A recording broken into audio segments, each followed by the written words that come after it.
Good morning, everyone, and welcome to my YouTube channel, J.E.M.E. This morning, we will be jammed up under the theme Favor in the sight of Yah and Favor in the sight of man.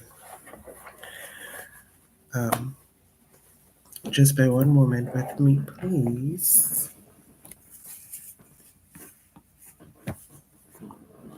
Please excuse my voice.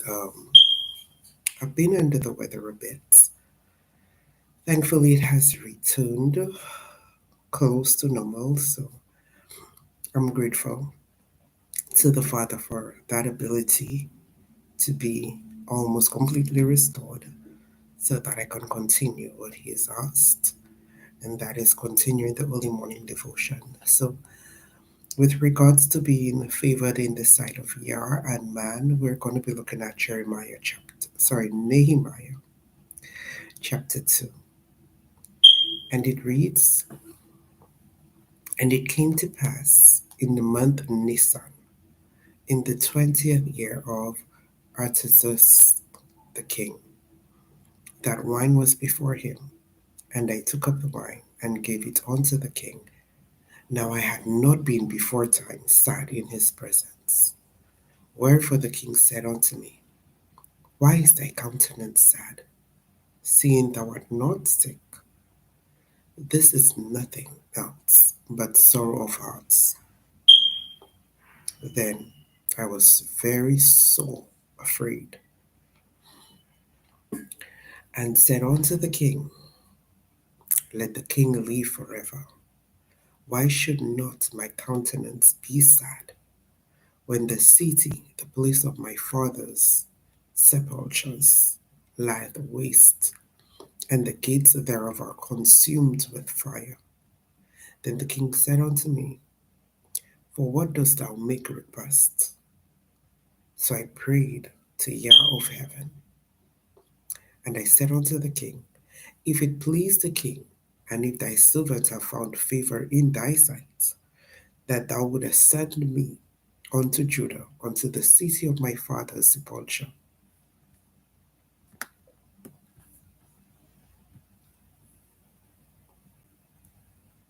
that I may build it. And the king said unto me, the queen also sitting by him, For how long shall thy journey be, and when wilt thou return? So it pleased the king to send me, and I set him a time. Moreover, I said unto the king, If it please the king, let letters be given me to the governors beyond the river, that they may convey me over till I come to Judah. And a letter unto Asaph, the keeper of the king's forest, that he may give me timber to make beams for the gates of the palace, which appertained to the house, and for the wall of the city, and for the house that I shall enter into. And the king granted me, according to the good hand of Yah upon me. Then I came to the governors beyond the river, and gave them the king's letters. Now the king had sent captains of the army and horsemen with me. When Sanballat the Horonite and Tobiah the servant, the Ammonite, heard it, it grieved them exceedingly that there was come a man to seek the welfare of the children of Israel. So I came to Jerusalem and was there 3 days, and I arose in the night, I and some few men with me. Neither told I any man what Yah put in my heart to do at Jerusalem. Neither was there any beast with me, save the beast, except the beast that I rode upon. And I went out by night by the gate of the valley, even before the dragon well, and to the dung pots, and viewed the walls of Jerusalem which were broken down, and the gates thereof were consumed with fire. Then I went on to the gate of the fountain and the king's pool, but there was no place for the beast that was under me to pass. Then went I up in the night by the brook, and viewed the wall, and turned back, and entered by the gate of the valley, and so returned.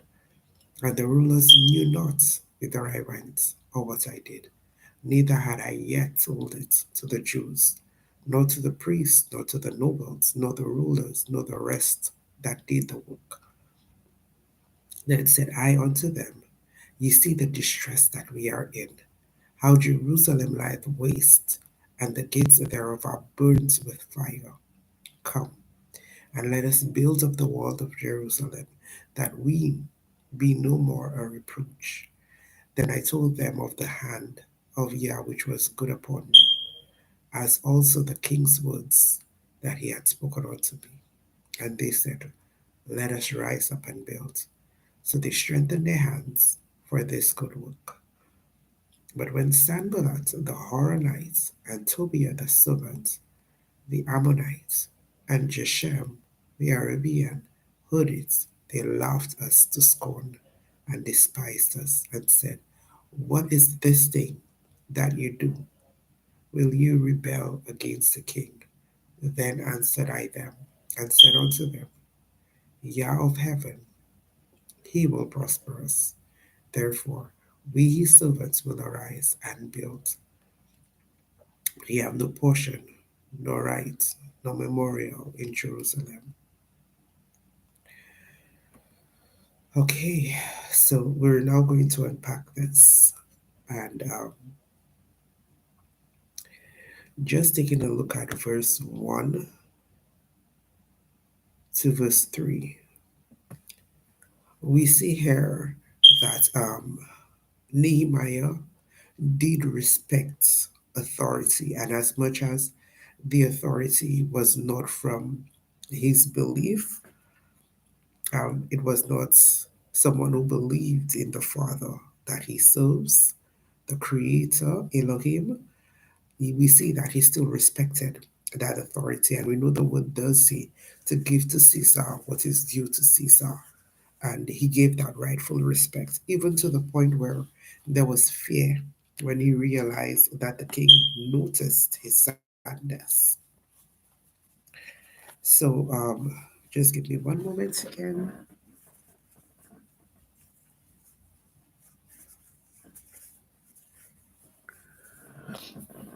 Okay, so I have a little bit of a flu, so from time to time, I would go ahead and dab, wipe. So, so we see here, but what happened when he realized it, it kind of pushed the boldness out from him in terms of what he's been concerned about, praying and fasting about. So we see here sometimes what may seem to be fearful or what may seem to be what we think might be against us may very well be the initial door to push us into what we need and into the favor because we see that he was afraid. Said so. The verse 2 says he was so afraid, right? Not so, but so.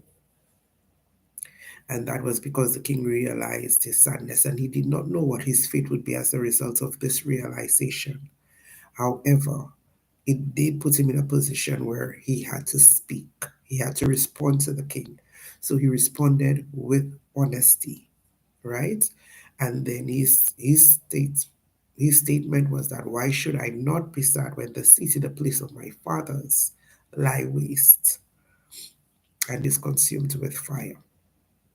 So then we're going to move into verse 4 when the king say, What do you request? Because a lot of the times we give our complaints or we give what the issues of our hearts are.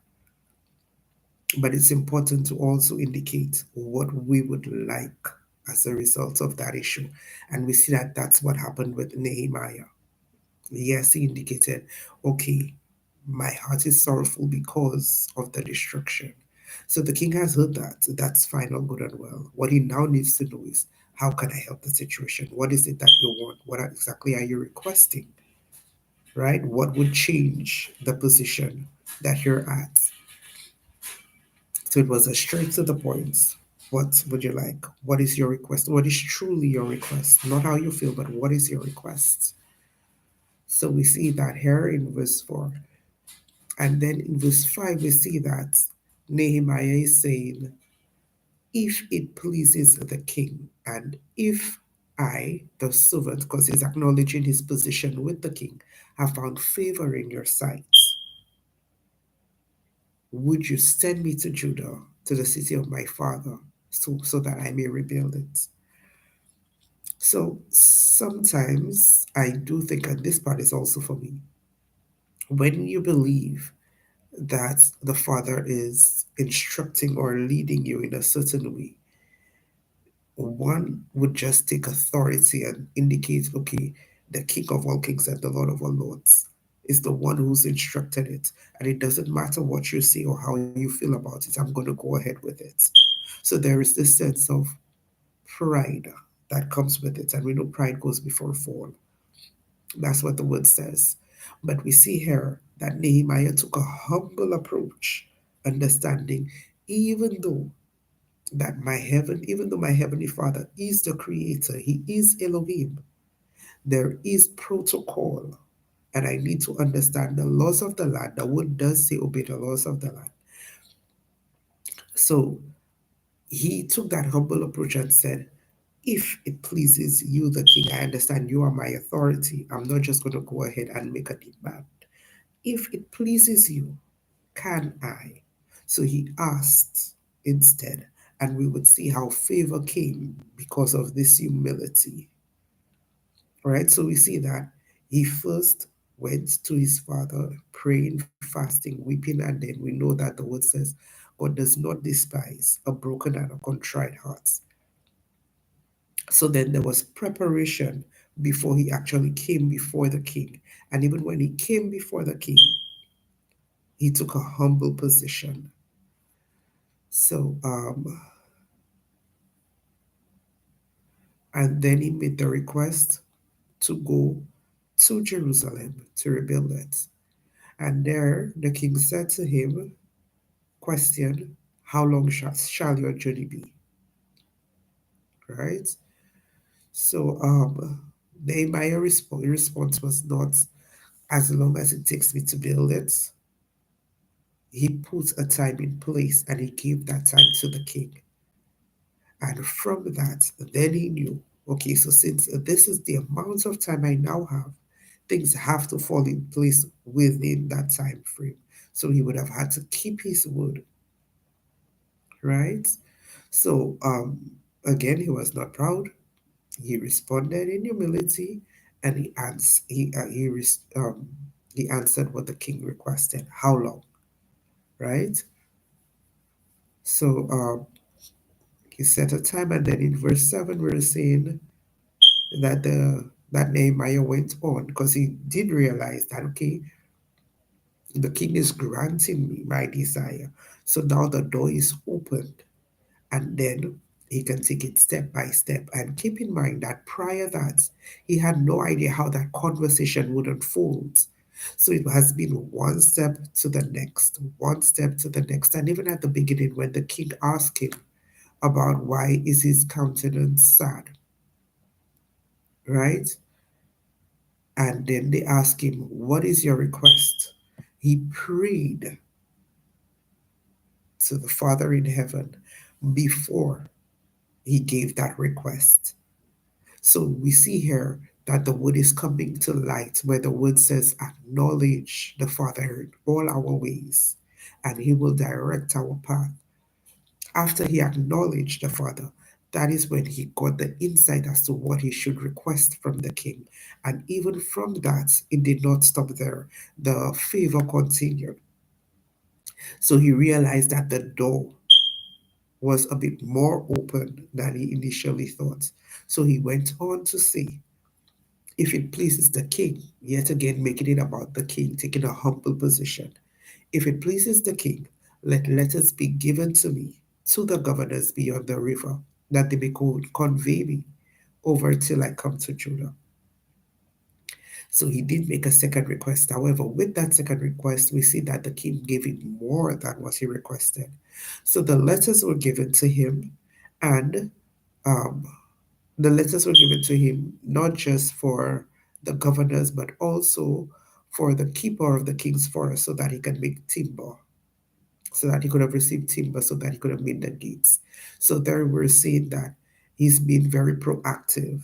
So he has been told what damage has occurred. So he has an idea of the things that he needs. So he's making a request for the timber, right? So the king granted it to him, and what the king also gave him was captains of the army and horsemen. He did not make that request. The king saw it fitting based on what Jeremiah explained that he wanted to do. The king saw it fitting to grant him even more so that there would be effectiveness and completion, and there would be a smooth running and smooth, it will be a bit smoother with regards to things coming together so that Nehemiah can return on the time that he did indicate. So, certain things we see that yes, the father gave it to Jeremiah and laid it upon his heart, and he made that request. But we also see that the father also allowed the favor from the king by placing it on the king's heart, and the king is the one who is a bit more experienced when it comes to those things. So the king also knew what else he would have needed based on his initial request, right? So sometimes the favor that we need, we don't even know it. So we don't understand the depth of it. However, based on who we're going to be receiving that favor from, they themselves would understand that depth, and they would actually be the ones that would go ahead and offer it. Okay, so we see that happen in Nehemiah's case here. Now, we also know when God favors, there is someone who is not pleased with it. And in Nehemiah's case, you have Sanballat, the Horonite, you have Tobiah, the servant, you have who's an Ammonite, and we see that it grieved them, and not just grieved them, but exceedingly that someone came to seek the welfare of the children of Israel. So to him, who is Israel for anyone to come and seek their welfare, right? So we see here that because Nehemiah acknowledged that Nehemiah used a strategy. And it is so important for us to realize that, including myself. Sometimes we just go straight head on in on something without actually sitting back and putting effective strategy in place. It takes patience and it takes critical thinking. And we see that with Nehemiah. So, what he did, he arose at night and then he went. He first off he went with a few men, but he did not tell anyone at all what the father put in his heart to do at Jerusalem. So he did not tell the priests, he didn't tell the men who were for him, neither did individuals who were against him. No, right? So he kept it to himself. And it's important for us to understand that there is timing for sharing of knowledge. That goes for me as well. So we see that this happened, and then what he kept doing is going by night so that no one would see what he's doing. But he's going to look up what's happening with the land and to strategize how he can go ahead and start the building, because he's also keeping in mind that he does have a time frame.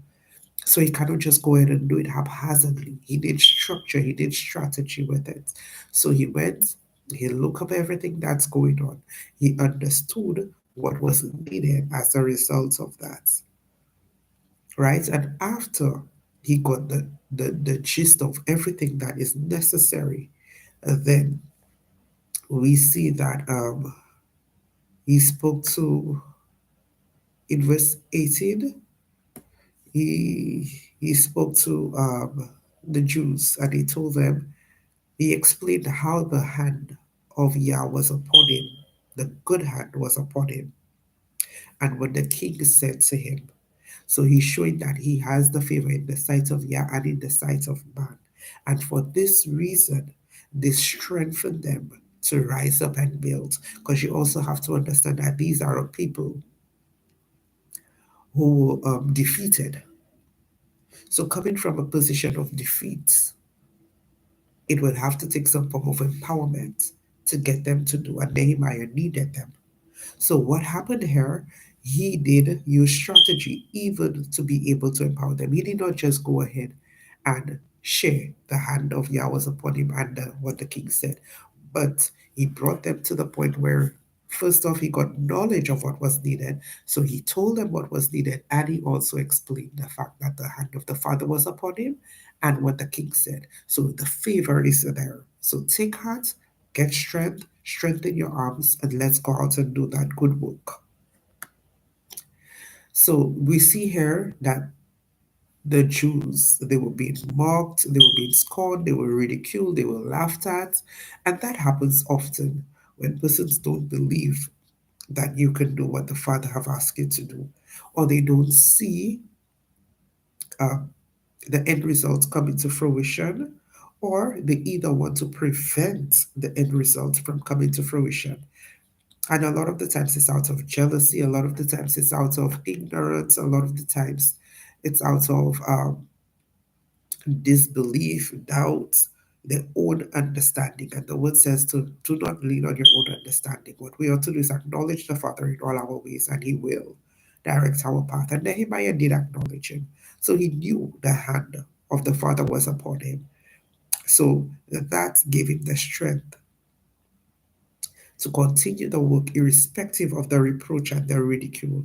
And sometimes the reproach and ridicule can hurt and discourage. But we see here that Nehemiah was not discouraged. What he said, let's do the good work.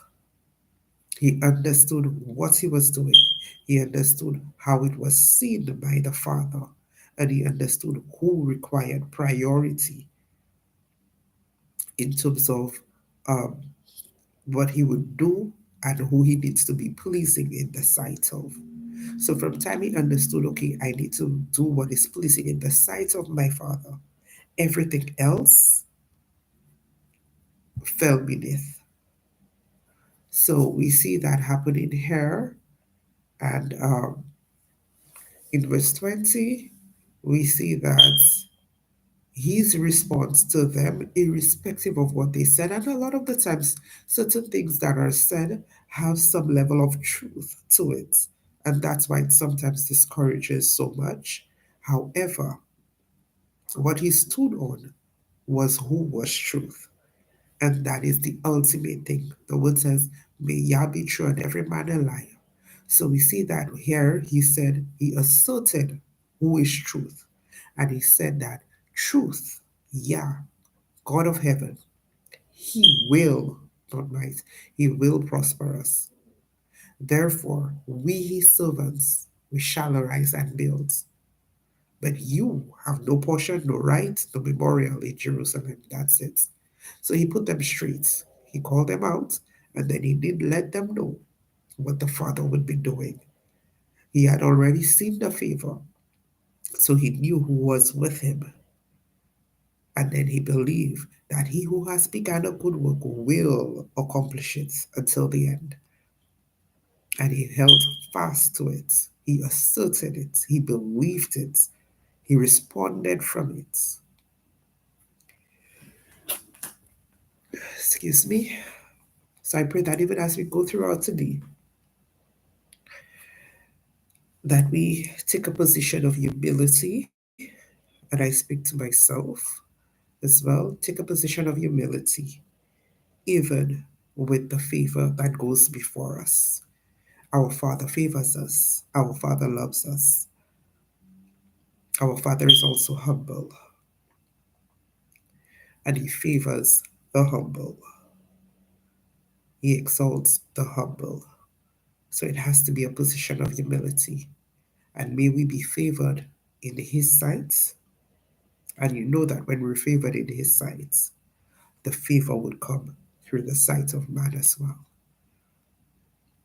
So may we have a favor full. day in our Father.